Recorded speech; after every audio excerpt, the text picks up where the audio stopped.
gudoomiyaha gobolka saaxil duqa magaalada berbera xukuyaha fulinta dowladda hoose iyo mas'uuliyiin isugu jirtay cuqaal iyo xubno ka socday xisbiga dawliga ah ee kulmiye ayaa maanta socdaal ku soo maray deegaanada Dhaymoole iyo Xabaalo Tumaalo oo dhinaca koonfur galbeed kaga beegan magaalo xeebada berbera socdaalkan oo la xiriiray sidii ay mas'uuliyiinta xoogaal ugu noqon lahaayeen baahiyaha asaasiga ah ee ku gadaaman bulshooyinka ku dhaqan deegaanadaasi iyo dadka reer guuraaga ah iyo sidoo kale sidii looga jawaabi lahaa ballanqaadyada xisbiga kulmiye uu ballanqaaday waqtiga ololaha dadka ku dhaqan deegaanadaasi odayaasha iyo waxgaradka ku dhaqan deegaanada socdaalka lagu marayay ayaa warbixino la xiriira baahiyahooda u soo bandhigay mas'uuliyiintii socdaalka ku tagtay deegaanadaasi waxaana hadaladoodii ka mid ahaa waxaan laga dhiman waxa weeyaan wixii dawladdu loogu dari lahayd inaan uga baahan lahay weeyaan waxa weeyaan meeshu waa biyo la'aanta waa sidaa uu sheegay jiifkuu sheegay biyo ma laha deelaba kuu rooyahay oo biyo way nagu yaryihiin ummaduna imika waa ku soo badato meesha deelaba kuu markii guriga looga dhisay danyartii waa ku soo badatay ayaan waa mahadnaqaya maanta iyagoo halkan noogu yimi baahi ayagiina aan u sheeganay si fiican la nooga qaaday nooga qaadeen nooga aqbaleen nooguna dhagan nagu leeyihiin mid cusub oo dawlad cusub oo si wanaagsan noola jaan qaada aanu maanta hayno haddii ay gudoomiyaha gobolka tahay iyo haddii ay gudoomiyaha degmada tahay jiif caaqil xasan shaqale iyo xildhibaan maxamed cali dheere oo iyaguna ka mid ahaa waftiga oo halkaasi ka hadlay ayaa sheegay inay maantaba u socdaan sidii wax looga qaban lahaa baahiyaha ka jira deegaanadaasi madaxweynihii aad doorateen reer Dhaymoolow horta waa madaxweyne xoolo dhaqataa waa madaxweyne beeralayda danaynaya waa madaxweyne kalluumaysatada taageeraya runtii inagu malihiin mana doonayno in beero cusub laynoo abuuree beeraanu leenahay beeraha wixii in waxna lagala qabto runtii madaxweynuhu inuu soo dhaweynayo ayaan rajaynayaa halkan aynu taagannahay waa iskuulkii Dhaymoole baahiyaadkii soo dhammaystiran waxa qaatay deegaanka inay dib u dhistaan oo ay dib u bahlayaan hadday ganacsato tahay iyo hadday xubno kale tahay aadaan iyagana ugu mahadnaqaynaa xubnaha deegaanka ka soo jeeda ee mas'uuliyadda baaxadda la qaatay madaxa kaambeynka ee xisbiga kulmiye Ibraahim Xaaji Cabdi oo isaguna ka mid odayaasha ka soo jeeda deegaankaasi iyo sidoo kale Xasan Maxamuud Guulad oo ah isuduwa ku-xigeenka wasaaradda waxbarashada ee gobolka Saaxil oo iyaguna halkaasi ka hadlay ayaa ka waramay waxyaabaha laga qaban doono deegaankaasi Ibraahim Xaaji Cabdi madaxa kaambeynka ee xisbiga kulmiye ayaa ka mahadnaqay waxyaabaha ay xukuumaddu u qaban doonto bulshadaasi ee Dhaymoole bustaan laaso bixin aaga inta labada laami u dhaxaysa inay nasiib uga yeesheen in laga jawaabo baahiyihii ay sheegteen ee annana aanu dadka u sheegnay ee aanu ku kaambeyn garaynay intii aanu u ballanqaadniyo in loogu darayba maanta aniga waxay ii tahay sharaf bay noo tahay waxaan leeyahay waana qiimayseen madaxda gobolka iyo degmadaba allah idin qiimeeyo maanta laakiin hadday noo soo jeesteen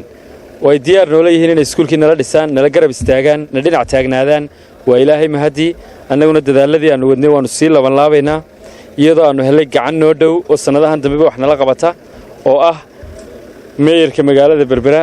xukuyaha fulinta dowladda hoose ee berbera Cabdikariim Aadan Saciid iyo sidoo kale gudoomiyaha golaha deegaanka berbera Cabdishakuur Maxamuud Xasan Cidin iyo gudoomiyaha gobolka Saaxil Jaamac Yuusuf Axmed oo iyaguna halkaasi hadalka iska daba maray ayaa sheegay in ay gobol ahaan ay wax weyn ka qaban doonaan deegaanada uu gobolka Saaxil maamulo waxaana gudoomiyaha golaha deegaanka ee berbera uu ballan qaaday in wax badan ay ka qaban doonaan dhinaca waxbarashada isagoo damaanad qaaday inuu bixin doono lacagta macallimiinta ee deegaanka Dhaymoole oo muddo sanad ku dhow mushahar qaadan waxa kale aynu isla eegnay dhowr baahiyood oo horena u sheegteen runtii Roma maalin lagu wada dhisin laakiin waxaanu isla garanay iminka iyadoo gudoomiyihii golaha deegaanka iyo gudoomiyihii gobolku ay halkan marayaan inaanu ka bilowno macallimiinta sheegteen ee aanu gunada hore u siin jirnay wasaaraddu soo mushaharkeedii ka maqan yahay inaanu haddana dawladda hoosanahay la wareegno gabi ahaanba waxa kale oo halkan ka ballan qaaday insha Allah inaanu injineerada dawladda hoose soo diri doono ee wadada ka cabateena qiimeyn lagu soo sameyn doono hawlaha wixii kale aynu qaban karnana marba inaynu qabanno insha Allah taala ama bustaan sare bustaan hoose waxaan leenahay waa mahadsantihiin wixii aan ugu doorateen wixii aan noo doorateen waxaanu Ilaahay subxaanahu wa ta'ala ka baryeynaa inaa ka tiraadaan oo soo noqono oo soo noqono sidaan wax dila qaban lahayn waxaan aad kale ugu faraxsanahay in dadku ay diyaar u yihiin in iyagu wax qabsadaan annaa wax la qabanno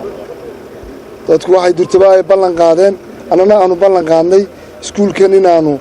maamulkiisana gacanta ku hayno macallimiintiisana gacanta ku hayno dhismaha dabadeeda ka muuqdana iyagu ay dayactiraan waddadana inay inta kale oo dhan samaystaan halka caqabadu ka taagan tahay ee buurta ah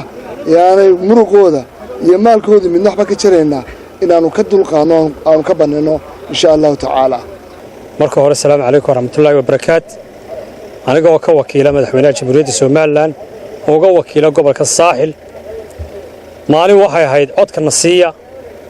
muuse biixi cabdi uu ku guulaystay codkii maanta waxa weeye xaaladda dadku ay ku sugan yihiin